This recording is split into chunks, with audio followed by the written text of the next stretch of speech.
A young black student gave up his only umbrella to help a soaked elderly stranger, making himself late for school.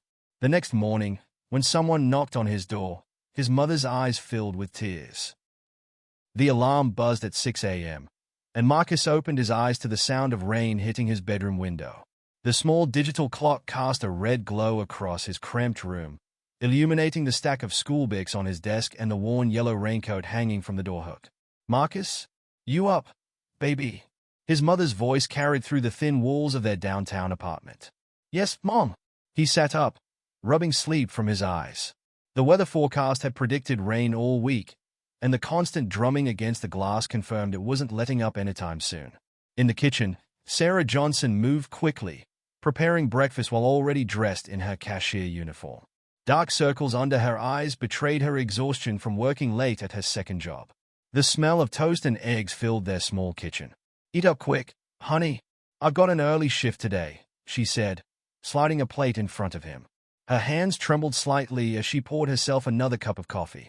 Marcus watched his mother's tired movements. "Did you get any sleep, Mom?" "Enough." She managed a smile, but it didn't reach her eyes. The store was busy last night. Had to stay an extra hour for inventory. Thunder cracked outside, making them both jump. Sarah peered through their third-floor window at the dark clouds. "That rain's not letting up. You got your umbrella?" "Got my blue one," Marcus said between bites of toast. "And the spare one's in the closet if you need it." Sarah shook her head. "Keep them both. I'll be inside all day anyway." She glanced at her watch and cursed under her breath. "I'm running late. You okay getting yourself to school?" "Mom, I'm 12. I do it every day." Marcus tried to sound grown up, but his voice cracked slightly. Sarah paused her rushing to look at her son. She reached out and straightened his school uniform tie. "I know you do, baby. You're my responsible young man." Her eyes got that worried look they always did before leaving him. "Remember what we talked about. Stay alert. Don't talk to strangers. Come straight home after school," Marcus recited. "I know, Mom." She kissed his forehead, leaving a faint smell of coffee and drugstore perfume. "Love you. Be safe." Grabbing her purse, she hurried out the door. Marcus finished his breakfast alone, listening to the rain. When he got up to wash his plate, he noticed his mother's umbrella still in the closet. She'd forgotten it again. Walking to the window, he watched her rush across the street below, using her purse to shield herself from the downpour. "Great," he muttered. He'd have to give her his spare umbrella tomorrow. For today, he had his trusty blue one, a birthday gift from last year. In his room, Marcus pulled on his school uniform, gray slacks, white shirt, blue tie, and the yellow raincoat that was slightly too big for him. His mother had bought it oversized, saying he'd grow into it. The sleeves still covered his hands if he didn't roll them up. The windows showed sheets of rain turning the morning commute into a maze of umbrellas and rushing figures. 3 floors below, people hurried along the glistening sidewalks, their faces hidden under hoods and umbrellas. Marcus grabbed his backpack and the blue umbrella, then headed down the stairs. Their building's elevator had been out of service for 2 weeks now. The stairwell smelled of old cigarettes and cleaning supplies. Outside, the rain hit harder than it had looked from his window. Marcus opened his umbrella, the blue nylon stretching out above him like a shield. Water rushed down the gutters, carrying fallen leaves and city trash toward storm drains. He started his usual route to school, passing familiar landmarks. The corner store with its flickering neon signs, the bus stop where elderly Mrs. Rodriguez always waited with her grocery cart, the coffee shop where business people lined up for their morning fix. A group of office workers passed him, their expensive coats and umbrellas forming a barrier across the sidewalk. Marcus had to step into a puddle to let them pass. None of them looked at him, but he saw one woman clutch her purse tighter as he neared. He was used to it by now, the sidewalk choreography of avoidance, the subtle shifts away, the suspicious glances. His mother had explained it to him last year when he'd first noticed. "Some people judge what they don't understand," she'd said. "But that's their problem, not yours. You just keep being you." The rain grew heavier, and thunder rumbled overhead. Marcus checked his watch, plenty of time to make it to school. The streets were getting more crowded as the morning rush picked up. Cars splashed through puddles, sometimes sending sprays of water onto the sidewalk. At the intersection of 4th and Main, Marcus waited for the light to change. An elderly woman with a floral umbrella stood next to him, struggling with several shopping bags. When one bag split, spilling oranges onto the wet sidewalk, Marcus instinctively moved to help. "Let me get those for you," he said, crouching to gather the rolling fruit. The woman smiled warmly. "Thank you, young man. So kind of you." She accepted the oranges, tucking them into her remaining bags. Not many people would stop to help these days. The light changed, and they crossed together, Marcus adjusting his pace to match her slower steps. At the other side, she patted his arm. "Bless you, child. Have a good day at school." The encounter left him feeling lighter, despite the heavy rain. His mother always said kindness cost nothing but meant everything. He continued walking, passing more morning commuters huddled under their umbrellas. Near the bank, something caught his attention. An elderly man in an expensive but soaking wet suit stood partially sheltered under a shop awning. His white hair was plastered to his head, and his hands shook as he tried to read something on his phone. Water dripped from his suit jacket, and he looked completely lost. Marcus slowed his pace, studying the man. He seemed out of place, not just because of his obvious wealth, but because of the confused, vulnerable look on his face. The man kept glancing around, as if searching for something familiar in the urban landscape. A memory flashed in Marcus's mind, his mother's voice, stern and worried. "Don't talk to strangers, baby, no matter how nice they seem." The warning had been repeated so often it was practically etched into his brain. But there was something about the old man's expression that made Marcus hesitate. He looked like someone's grandfather, lost and soaked to the bone in the pouring rain. The blue umbrella felt heavy in Marcus's hand as he watched water continue to drip from the man's sleeve.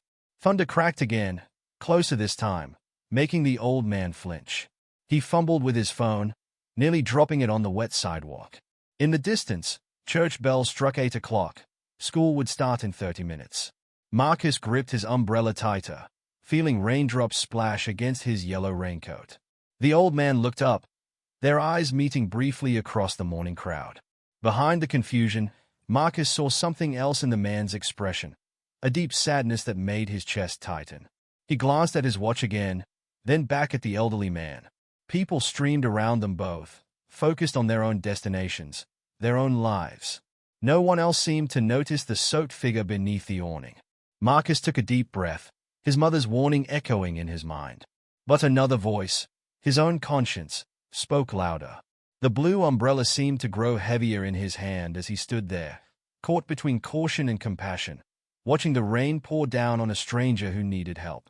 The rain drummed steadily against the shop awning as Marcus watched the elderly man try to wipe his phone screen with an already soaked handkerchief. Water dripped from the man's expensive suit onto his leather shoes, creating small puddles at his feet.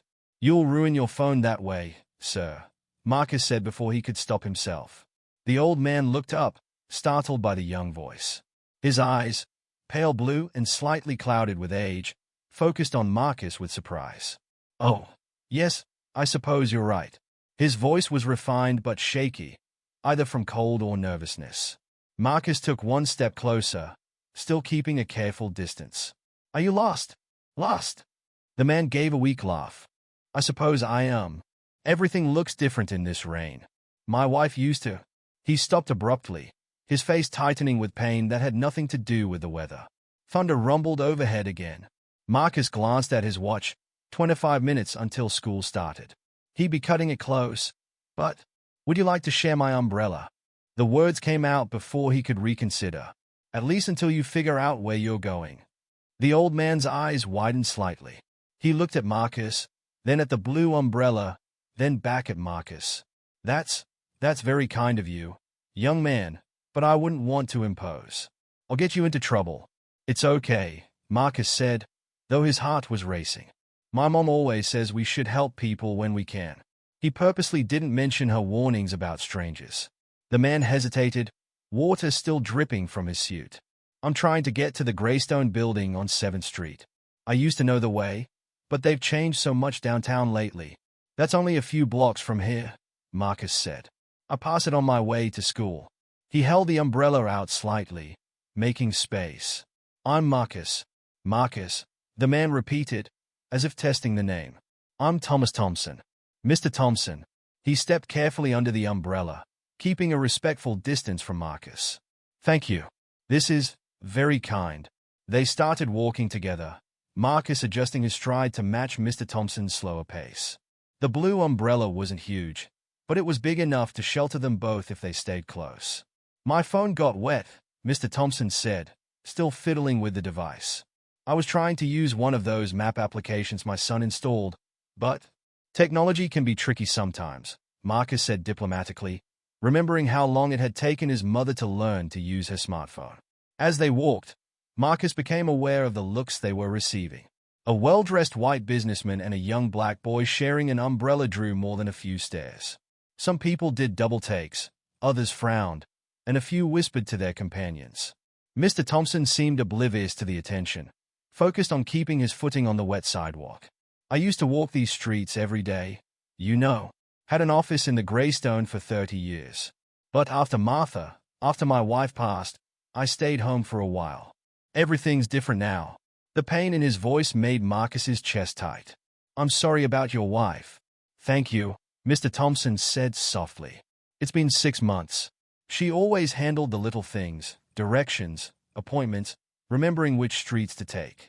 I never realized how much I relied on her until... He trailed off, blinking rapidly.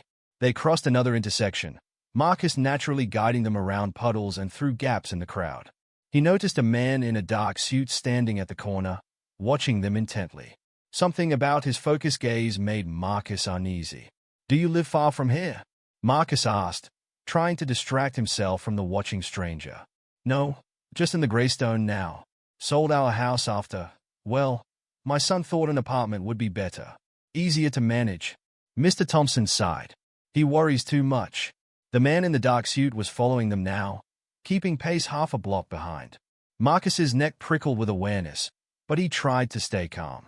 Sometimes people worry because they care, he said, remembering his mother's constant concerns. True enough, Mr. Thompson agreed. Though sometimes I think Richard, my son, forgets I'm not completely helpless. Just a bit. Lost sometimes. They turned onto 7th Street, and the Greystone came into view, a tall building of gray stone and glass that always reminded Marcus of a castle. The man in the dark suit was still behind them, phone in hand. Almost there, Marcus said, his voice slightly tighter than he intended. Mr. Thompson noticed the change in his tone. Is something wrong? There's a man following us, Marcus admitted quietly. In a dark suit. Ah.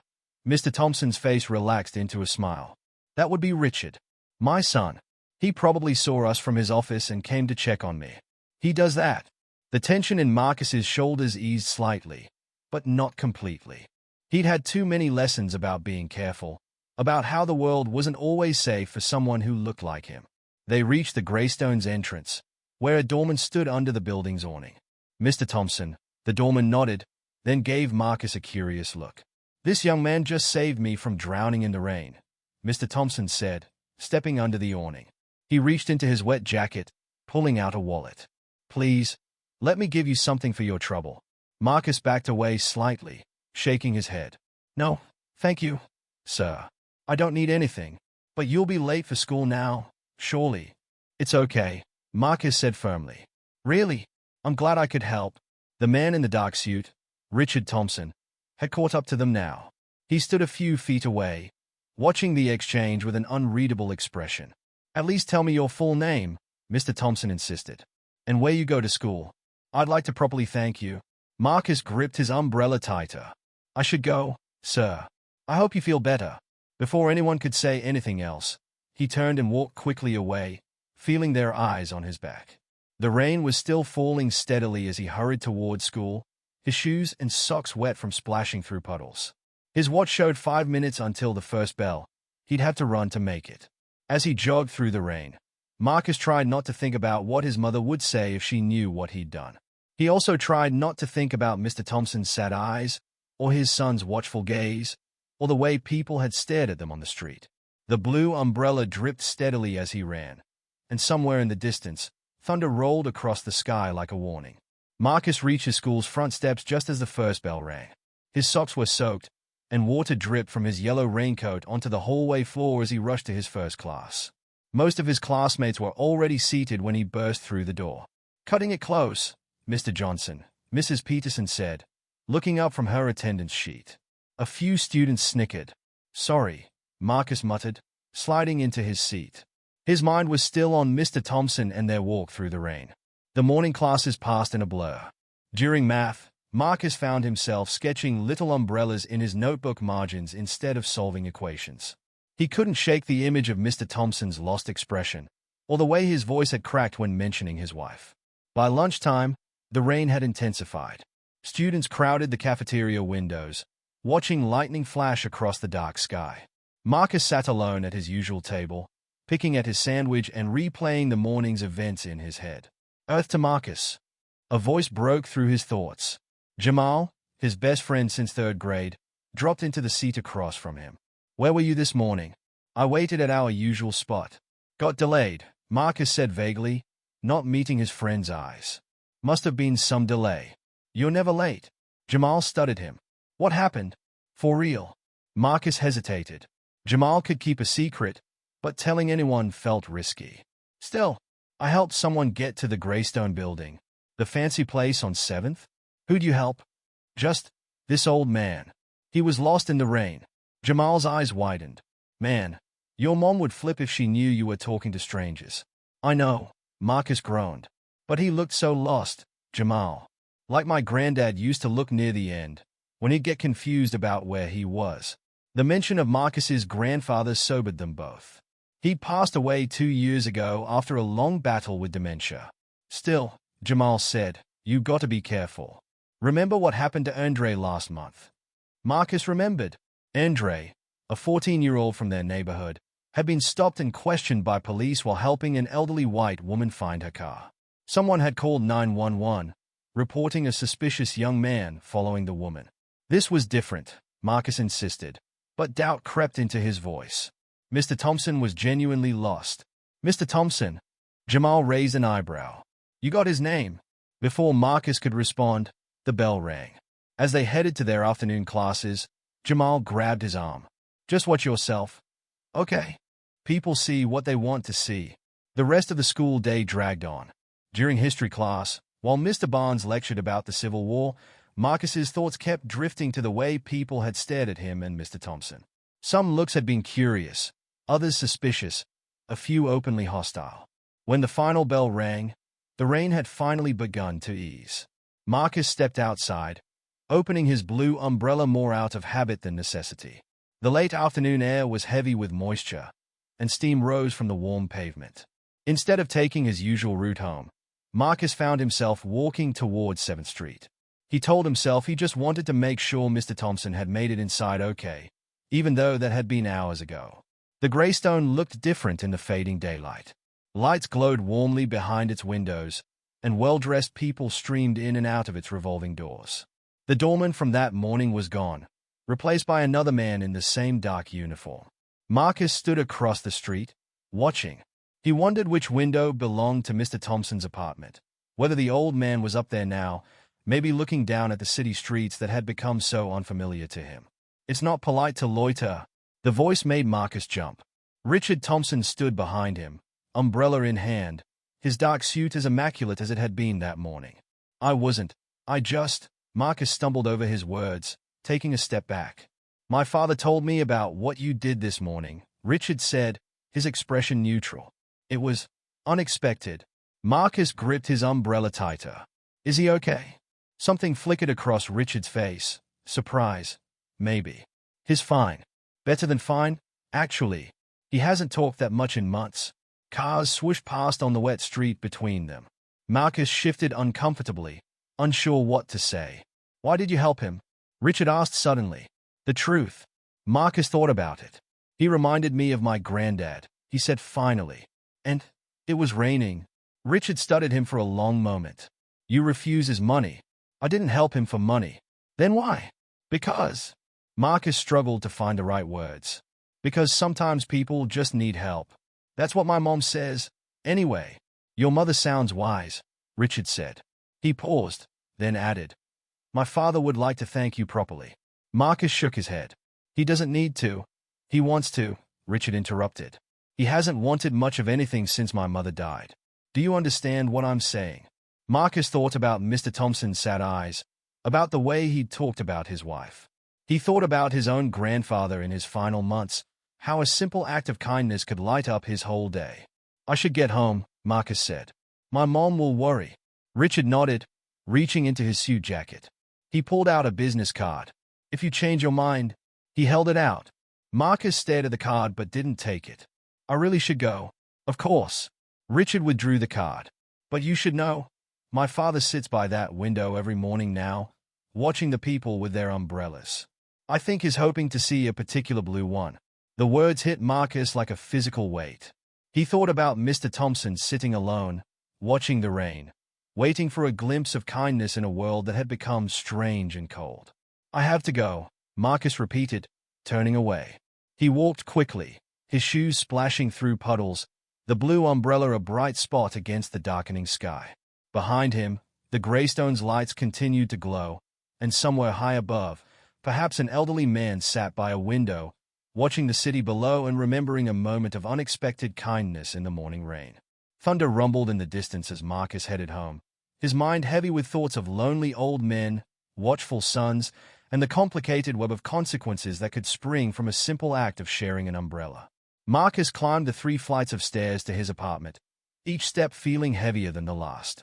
The building's hallway lights flickered, casting unsteady shadows on the worn carpet. His wet shoes squeaked against the floor. Inside the empty apartment, the silence felt heavy. His mother wouldn't be home for hours. Her evening shift at the drugstore didn't end until 10. The clock on the microwave showed 4:47 p.m. Marcus hung his damp yellow raincoat and the blue umbrella by the door. Water dripped onto the floor, forming a small puddle he'd have to clean up later. His backpack landed with a thud on the kitchen table. The rain started again, pattering against the windows. Marcus went to his room and changed out of his damp school uniform, throwing the wet clothes into the laundry basket. As he pulled on dry sweatpants and a t-shirt, his phone buzzed. "Hey, Mom," he answered, trying to sound normal. "Just checking you made it home okay, baby." Her voice was tired but warm. That storm was something else this morning. Marcus's stomach tightened. "Yeah, it was pretty bad. You stay dry, though? Used your umbrella?" "Ah." He sat on his bed, guilt gnawing at him. "How's work?" "Busy. Mrs. Chen called in sick, so I'm covering the pharmacy counter too." She sighed. "There's leftover spaghetti in the fridge. Don't forget your homework." "I won't. Love you, baby." "Love you too, Mom." After hanging up, Marcus stared at his phone. The lie of omission felt like a stone in his stomach. He'd never kept secrets from his mother before, not real ones, anyway. Thunder cracked outside, closer this time. Marcus went to the kitchen and reheated the spaghetti. But when he sat down to eat, he just pushed the food around his plate. His mind kept wandering back to the Greystone, to Mr. Thompson's sad eyes, to Richard Thompson's words. He sits by that window every morning now. The homework his mother had reminded him about sat untouched in his backpack. Usually, he was diligent about getting it done early. It was a point of pride for both him and his mother that he maintained good grades despite their circumstances. But tonight, he couldn't focus. His phone buzzed again. A text from Jamal. "You okay? You were weird at lunch." Marcus typed back, "Yeah, just tired." "For real though? What happened with that old guy?" Marcus stared at the message. His thumbs hovered over the keyboard, then dropped. What could he say? That he'd broken every safety rule his mother had drilled into him? That he'd walked through the rain with a complete stranger? That now he couldn't stop thinking about it? Another text from Jamal. "Hello? Earth to Marcus. Can't talk now. Homework," Marcus replied, then put his phone on silent. He tried to start his math assignment, but the numbers blurred together. Outside his window, the city lights glowed through the rain, reminding him of the Greystones' illuminated windows. Was Mr. Thompson up there now? Was he still watching the rain, waiting for a blue umbrella that wouldn't come? The spaghetti had gone cold again. Marcus dumped it in the trash and washed the plate, his movements mechanical. The kitchen clock ticked loudly in the empty apartment. At 8:30, his phone lit up with another text from his mother, running late. Mrs. Chen's replacement never showed. "Don't wait up.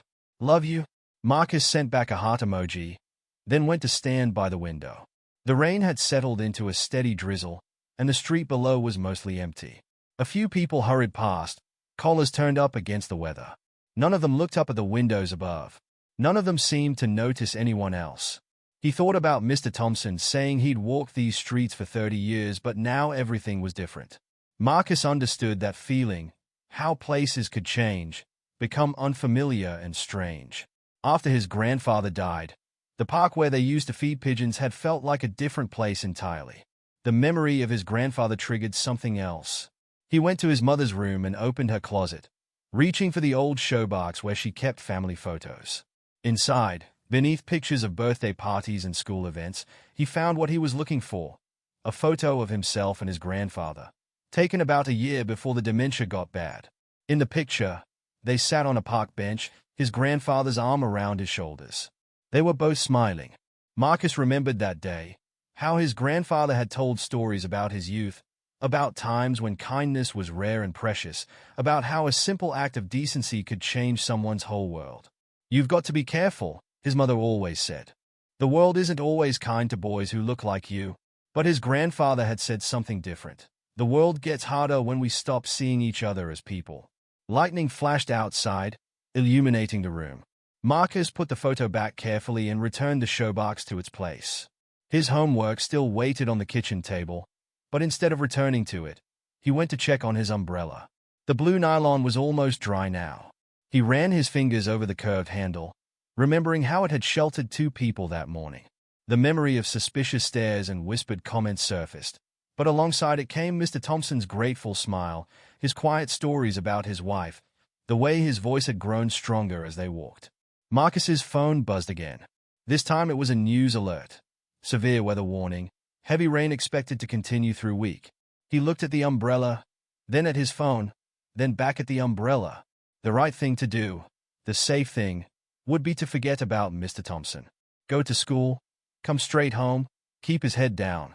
That's what his mother would want. But he kept hearing Richard Thompson's words. "He hasn't wanted much of anything since my mother died." The kitchen clock showed 9:15 p.m. His mother wouldn't be home for at least another hour.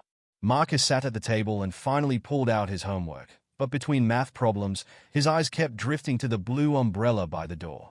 Outside, the rain continued to fall, and somewhere in the Greystone, an elderly man might be sitting by his window, watching the wet streets below, remembering a moment of kindness that had broken through his loneliness like sunlight through clouds.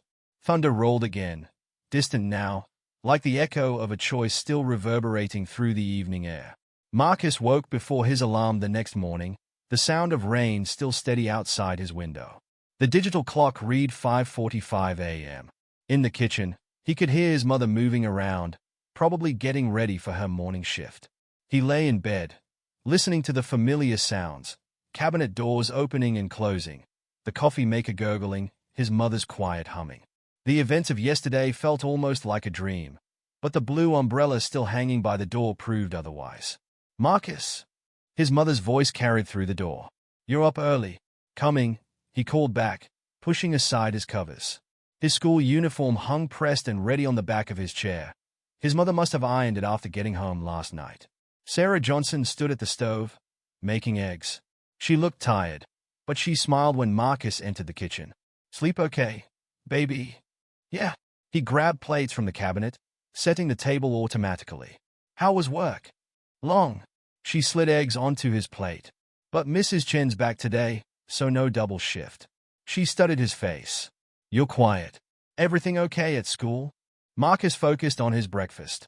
"Just thinking about stuff." "What kind of stuff?" Before he could answer, someone knocked on their apartment door. They both froze.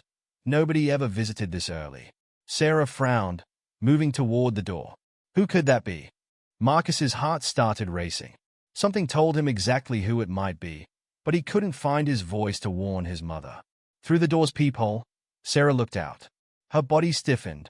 "There's an older white gentleman out there, and a man in a suit." She turned to Marcus. "Are we expecting anyone?" Marcus stood slowly, his breakfast forgotten. "Mom, Another knock, firmer this time."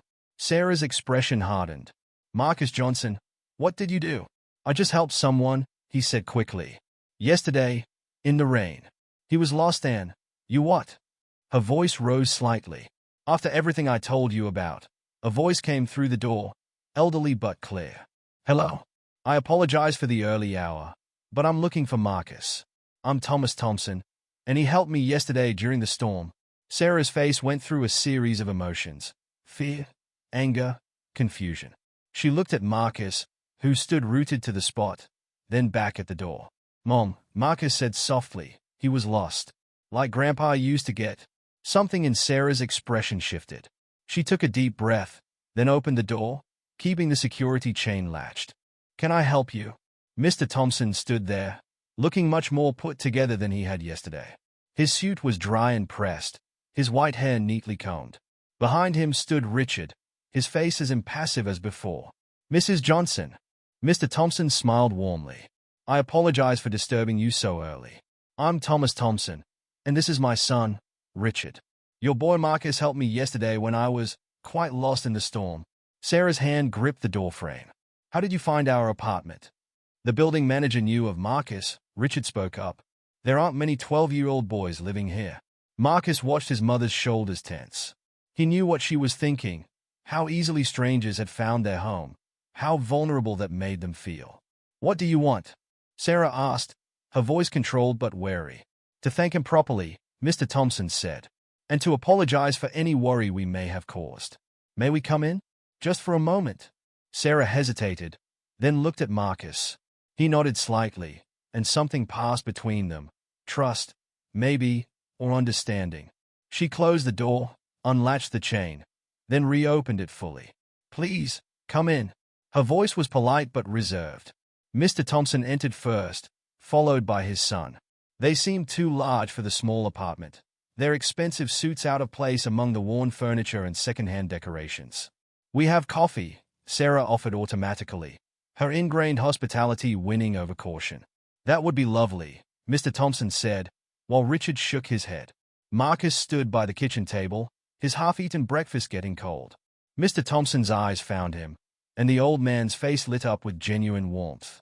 "Marcus," he said, "I hoped I'd see you again. I wanted to thank you properly for yesterday." "It was nothing," Marcus mumbled, very aware of his mother watching the interaction. "It wasn't nothing," Mr. Thompson insisted. "After my wife passed, well, I haven't been myself. Yesterday was the first time in months I felt connected to the world again." Sarah's hand found Marcus's shoulder, squeezing gently. "Would you like to sit down?" she offered, gesturing to their small dining table. They arranged themselves around the table, Sarah and Marcus on one side, the Thompsons on the other. The morning rain tapped against the windows, filling the awkward silence. "Your son refused any payment yesterday," Mr. Thompson said to Sarah. "But I'd like to do something to show my appreciation." "That's not necessary," Sarah started, but Richard cut in. "Father wants to set up a scholarship fund," he said directly, "in Marcus's name, for his future education." The words hung in the air. Sarah's hand tightened on Marcus's shoulder. We can't accept that," she said finally. "It's too much." "It's not charity," Mr. Thompson said quickly. "It's investment. In kindness. In the kind of person who would help a confused old man in the rain without asking for anything in return." Sarah looked at her son, tears gathering in her eyes. "Marcus has always had a big heart. Like his grandfather." "Tell me about his grandfather," Mr. Thompson said gently. And somehow, over cooling coffee and forgotten breakfast, the story came out. About Marcus's grandfather, about his battle with dementia, about how he taught Marcus that kindness mattered more than caution sometimes. As they talked, the morning light grew stronger, the rain eased, and something in the room shifted. The tension in Sarah's shoulders gradually relaxed. Richard's stoic expression softened. Mr. Thompson listened intently, occasionally sharing his own stories about Martha, about loss, about finding connection in unexpected places. When the kitchen clock showed 7:30, Sarah started. "Marcus, you'll be late for school. I can drive him," Richard offered immediately. "If that's all right." Sarah and Marcus exchanged looks. A week ago, she would have refused outright. But now, "Okay," she said softly. "Thank you." As Marcus went to get his backpack, he heard Mr. Thompson talking quietly to his mother about the scholarship, about opportunities, about how sometimes the greatest gifts come disguised as simple acts of kindness. The blue umbrella still hung by the door, waiting for another rainy day. Richard Thompson's car smelled like new leather. Marcus sat in the back seat, his backpack beside him, watching raindrops race across the window. The wipers swept back and forth in a steady rhythm. "Your mother seems like a remarkable woman," Mr. Thompson said from the front passenger seat. He'd insisted on coming along for the ride. "She is," Marcus replied, thinking about the look on her face when she'd hugged him goodbye, somewhere between pride and lingering worry. Richard navigated the morning traffic with practiced ease. "I followed you yesterday," he said suddenly, eyes meeting Marcus's in the rearview mirror. "When you were walking my father home." "I know." Marcus shifted in his seat. "I saw you. But you helped him anyway." "Yes. Why?" It was the same question as yesterday, but this time Marcus had an answer ready. "Because when my grandpa got sick, sometimes strangers would just walk past him when he was confused. Like they didn't even see him. It made him feel invisible." Mr. Thompson turned in his seat to look at Marcus. "You made me feel visible yesterday. Do you understand what a gift that is?" Marcus remembered how people had stared at them sharing the umbrella. "Some people saw us too much." "Oh." Mr. Thompson's face softened. "Yes, I noticed that. I'm sorry if it made you uncomfortable." "I'm used to it," Marcus said, then wished he hadn't when he saw Richard's hands tighten on the steering wheel. They drove in silence for a few blocks. The rain grew heavier, drumming against the car roof. "When my wife died," Mr. Thompson said suddenly, "everyone treated me like I was made of glass. Even Richard." "Father," Richard started. "It's true, son. You mean well, but you hover. You worry. You treat me like I might break at any moment." Mr. Thompson turned back to Marcus. "But you just treated me like a person who needed an umbrella."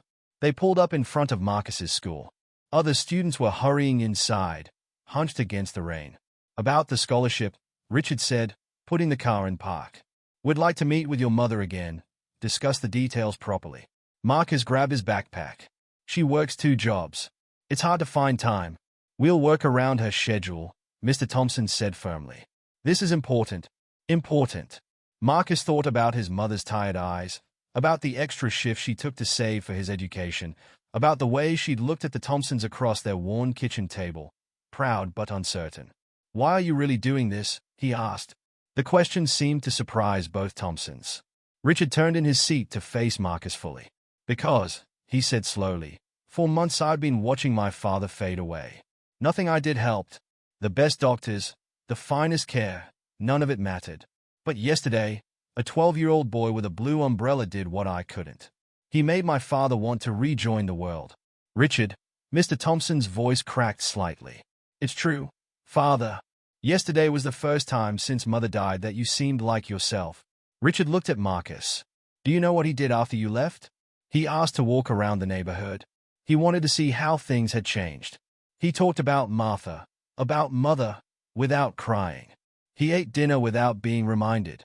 Marcus sat very still, feeling the weight of their words. "The scholarship isn't charity," Richard continued. "It's acknowledgement. Of kindness, yes, but also of wisdom beyond your years. Of seeing a person instead of a problem." The first bell rang inside the school. Marcus would be late if he didn't hurry. "I should go," he said, reaching for the door handle. "Marcus," Mr. Thompson called as he stepped out.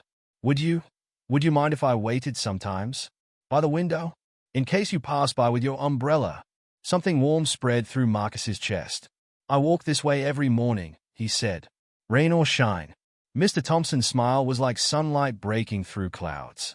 "Then I'll watch for you." Marcus closed the car door and hurried through the rain toward school. At the top of the steps, he turned back. The Thompsons' car was still there, waiting to make sure he got inside safely. In class, as his clothes dried and his teachers talked, Marcus thought about connections. How they could form in the most unexpected moments. How a simple act of kindness could bridge gaps that seemed uncrossable. How sometimes the people who seemed most different could understand each other best. During lunch, Jamal found him at their usual table. "Yo, who were those guys who dropped you off?" "That was a fancy car." Marcus considered how to explain. "Remember that old man I helped yesterday? The one your mom would flip about?" "Yeah." Marcus smiled slightly. Turns out she didn't flip. Not exactly. He told Jamal about the morning's visit, about the scholarship offer, about Mr. Thompson's loneliness and Richard's worry, about how sometimes doing the right thing, even if it seemed risky, could lead to unexpected blessings. That's wild, Jamal said when he finished. Like something from a movie. No, Marcus shook his head. Movies make everything seem bigger than it is. This was just human. Just people connecting.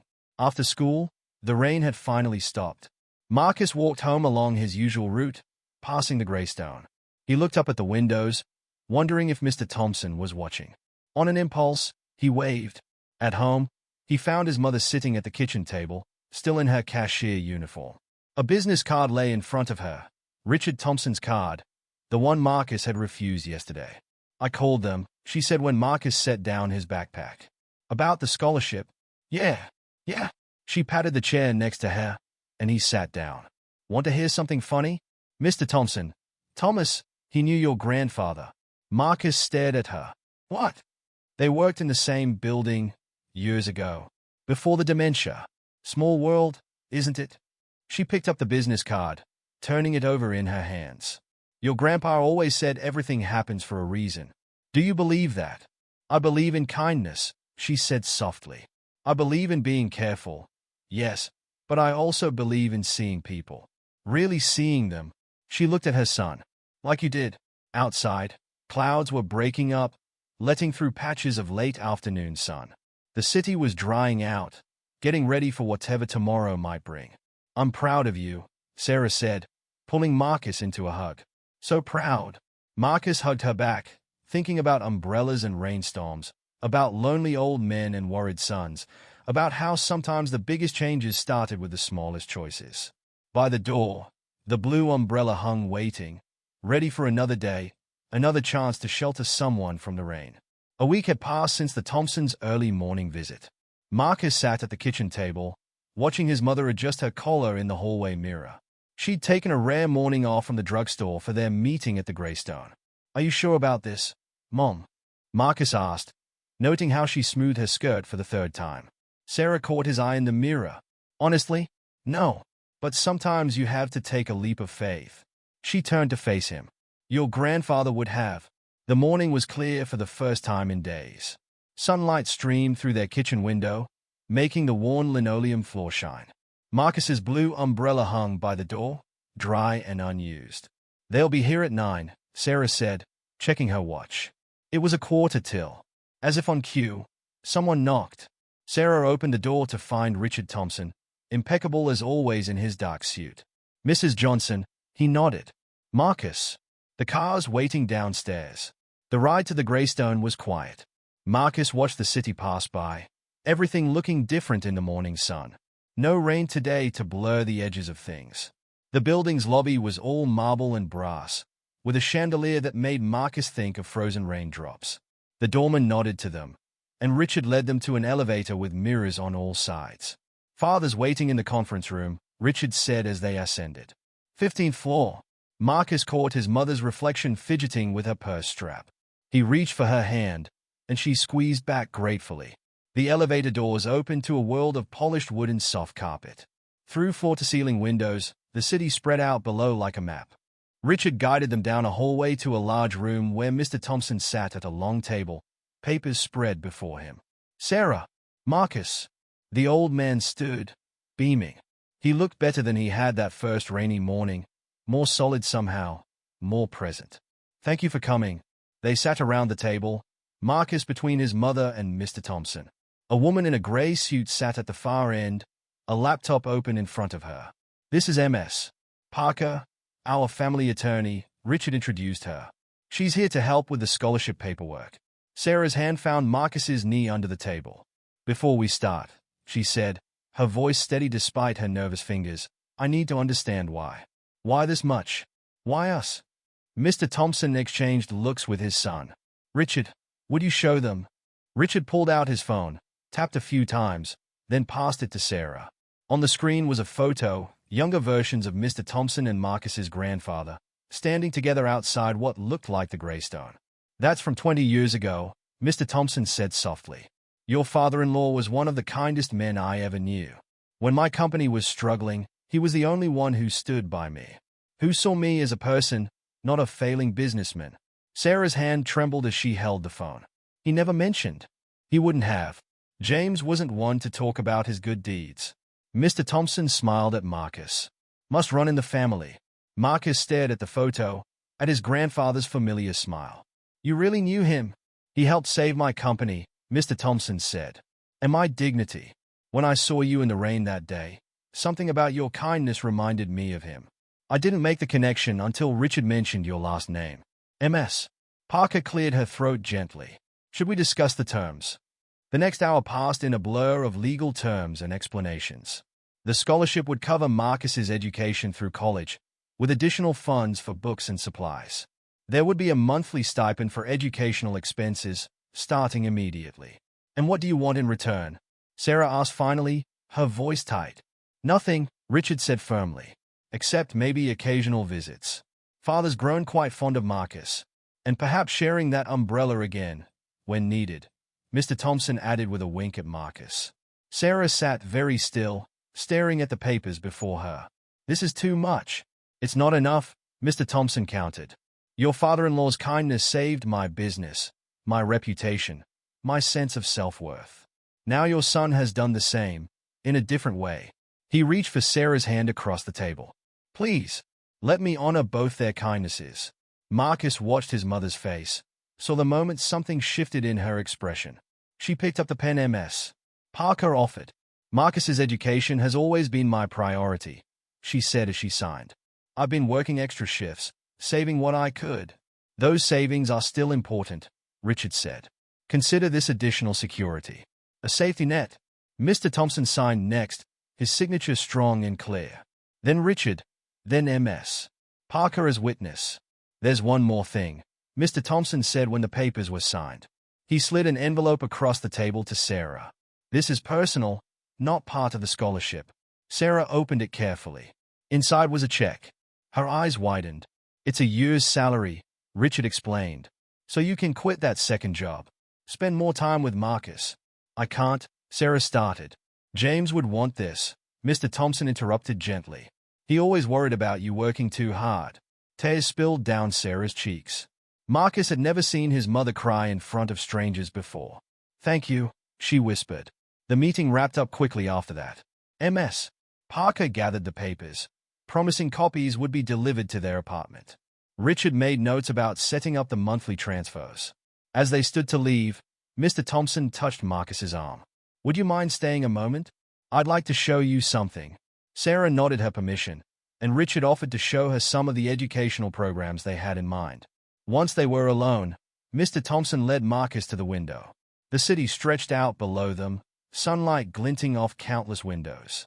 I used to hate these windows, the old man said. After Martha died, the view just reminded me how alone I was. But now, he smiled. Now I watch people sharing umbrellas, helping strangers, showing kindness in small ways. It helps me remember I'm still part of the world. Marcus looked out at the city, his city, seeing it from a new angle. My grandpa used to say every kindness makes the world a little better. He was right. Mr. Thompson put a hand on Marcus's shoulder. Thank you, Marcus. Not just for the umbrella, but for seeing me. Really seeing me. You saw me too, Marcus said quietly. You and Mr. Richard. Not everyone does. The world's changing, Mr. Thompson said. Slowly, maybe, but it is. One shared umbrella at a time. They stood together at the window, watching the city below, each lost in their own thoughts about kindness, connection, and the unexpected ways lives could intersect and change. The sun climbed higher in the cloudless sky, promising a day without rain. But Marcus knew his blue umbrella would be ready when the next storm came. 1 month had passed since the scholarship meeting. The seasons were shifting, summer heat giving way to autumn crispness, but rain remained a constant companion in the city. Marcus stood at his usual spot outside the Greystone, holding his blue umbrella against a light drizzle. It had become his morning routine, stopping here on his way to school, waiting for Mr. Thompson to come down for their now regular walk. The building's glass doors swung open, and Mr. Thompson emerged, wearing a light jacket and carrying his own umbrella. But he never opened it, preferring to share Marcus's blue one instead. Good morning, my boy, he said, stepping under the familiar shelter. Ready for our walk? They fell into step together, a sight that no longer drew as many stares as it used to. Regular passers-by had grown used to seeing them, the elderly white businessman and the young black student sharing an umbrella and conversation on their morning route. "How's your mother enjoying her free evenings?" Mr. Thompson asked as they navigated around a puddle. Marcus smiled. "She's taking a computer class at the community center. Says she needs to keep up with the times. Good for her." Mr. Thompson nodded approvingly. Richard mentioned she's been impressive in her new role. That had been another unexpected development. When Richard learned about Sarah's background in accounting, classes she'd taken years ago but couldn't complete, he'd offered her a part-time position in the Greystones management office. Combined with her morning drugstore job, it meant no more exhausting evening shifts. "She likes the work," Marcus said, "even if she's still getting used to wearing office clothes." They passed the coffee shop where Marcus had first seen Mr. Thompson in the rain. The barista inside waved. She knew their routine too. "Richard's bringing dinner tonight?" Marcus asked, though he knew the answer. Thursday dinners had become another tradition, with Richard and Mr. Thompson joining them in their apartment. "Indeed. He's ordering from that Thai place you both like." Mr. Thompson chuckled, "though I still can't pronounce half the dishes." They walked in comfortable silence for a while, the umbrella bobbing above them. The city moved around them, cars splashing through puddles, people rushing to work, life flowing in its usual rhythms. "Marcus," Mr. Thompson said suddenly, "do you remember what you said about your grandfather? About people making him feel invisible?" "Yes, I've been thinking about that. About visibility. About who we choose to see and who we don't." He paused at a crosswalk. "Richard told me something interesting yesterday. The company's starting a community outreach program. They want me to head it." Marcus looked up at him. "What kind of program?" "Supporting local families, primarily. Education initiatives, job training, that sort of thing." Mr. Thompson's eyes twinkled. Seemed someone inspired them to look beyond their usual circles. The light changed, and they crossed together, steps synchronized from weeks of practice. "Your grandfather would be proud," Mr. Thompson continued. "Of you? Certainly, but also of your mother. She's been instrumental in designing some of the programs." They were nearing Marcus's school now. Other students were hurrying in, some casting curious glances at the unlikely pair. "Jamal asked if he could walk with us sometimes," Marcus said. "If that's okay." "Of course. The more the merrier." Mr. Thompson's face lit up. "Though we might need a bigger umbrella." They stopped at the school gates, their usual parting point. But today, Mr. Thompson seemed to have something more to say. "You know," he began, "when Martha died, I thought that was it. End of my story. I sat in that apartment, watching the world through windows, feeling like a ghost." He gripped Marcus's shoulder. "Then you came along with your blue umbrella, and suddenly I wasn't a ghost anymore. I was just a person who needed help." "Anyone would have helped," Marcus said, but they both knew that wasn't true. "No, they wouldn't have. That's what makes it special."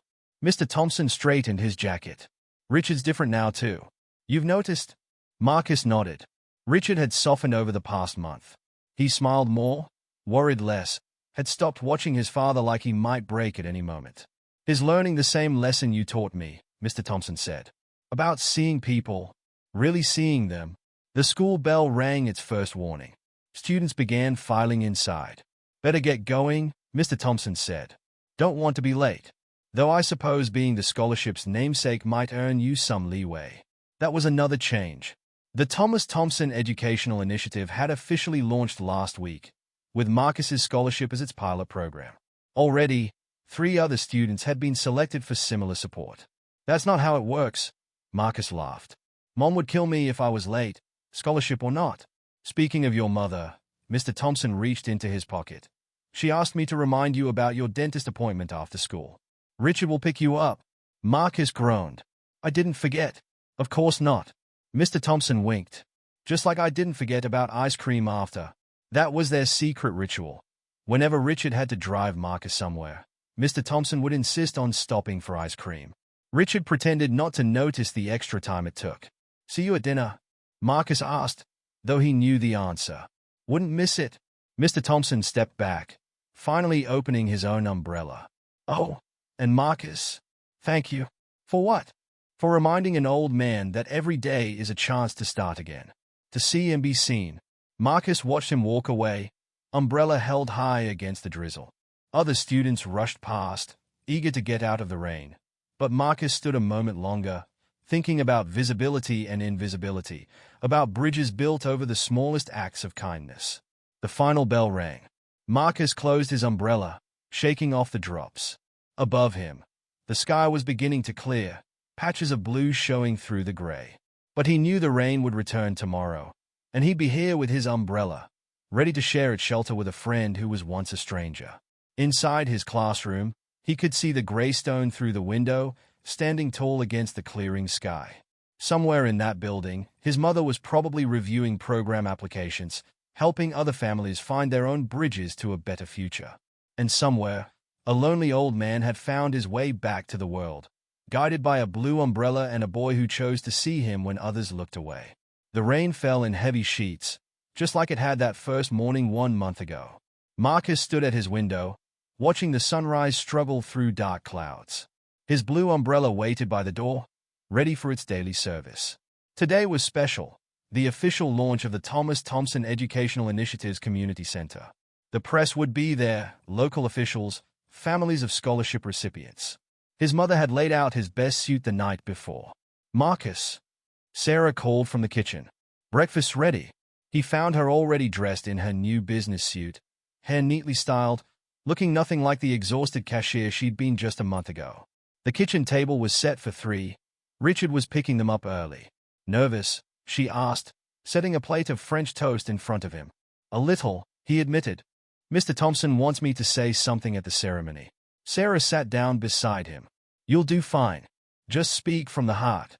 A knock at the door announced Richard's arrival. He entered carrying 3 umbrellas, a joke that had become tradition. "Ready for the big day?" he asked, accepting a cup of coffee from Sarah. Marcus nodded, mouth full of French toast. He watched Richard and his mother fall into easy conversation about the center's programs, marveling at how natural it seemed now. Just a month ago, they'd been strangers brought together by a random act of kindness in the rain. The drive to the Greystone was quiet, each lost in their own thoughts. They pulled into the underground parking garage, where Mr. Thompson waited by the elevators. "There's my umbrella, boy," he called out, embracing Marcus. "And Sarah, lovely as always." They rode up together, emerging into the newly renovated community center on the 2nd floor. What had once been empty office space now housed classrooms, meeting rooms, and a large community area. Photos lined the walls, including one of Marcus and Mr. Thompson sharing the blue umbrella, caught by a passing photographer on one of their morning walks. People were already gathering despite the early hour. Marcus recognized some faces: Jamal and his family, there to sign up for the after-school program; Mrs. Rodriguez from the bus stop, now teaching ESL classes; even the coffee shop barista, who'd received a small business grant. "Quite a change from that first rainy morning," Mr. Thompson said softly, standing beside Marcus as they watched the room fill. The ceremony began at 9. The mayor spoke first, praising the initiative's commitment to community support. Richard followed with a presentation about their programs: educational scholarships, job training, small business grants, all designed to build bridges between different parts of the community. Then it was Mr. Thompson's turn. He stood at the podium, looking out at the gathered crowd. "1 month ago," he began, "I was lost, not just in the rain, but in life. My wife's death had left me isolated, disconnected from the world around me. I spent my days watching life through windows, feeling invisible." He paused, finding Marcus in the crowd. Then a young man with a blue umbrella saw me. Really saw me. Not as a problem to be avoided, or a stranger to be feared, but as a person who needed help. That simple act of kindness did more than keep me dry. It reminded me that we're all connected, all visible, all worthy of being seen. Sarah squeezed Marcus's hand as Mr. Thompson continued. "This center exists because a 12-year-old boy understood something many adults forget: that the smallest act of kindness can build bridges between worlds that seem impossibly far apart." The Thomas Thompson Educational Initiative isn't just about scholarships or programs. It's about seeing each other, really seeing each other. When it was Marcus's turn to speak, he carried his blue umbrella to the podium. The familiar weight in his hand gave him courage. "My grandfather used to say that kindness makes the world better," he said, his voice clear despite his nervousness. "But he also taught me that kindness isn't just about being nice.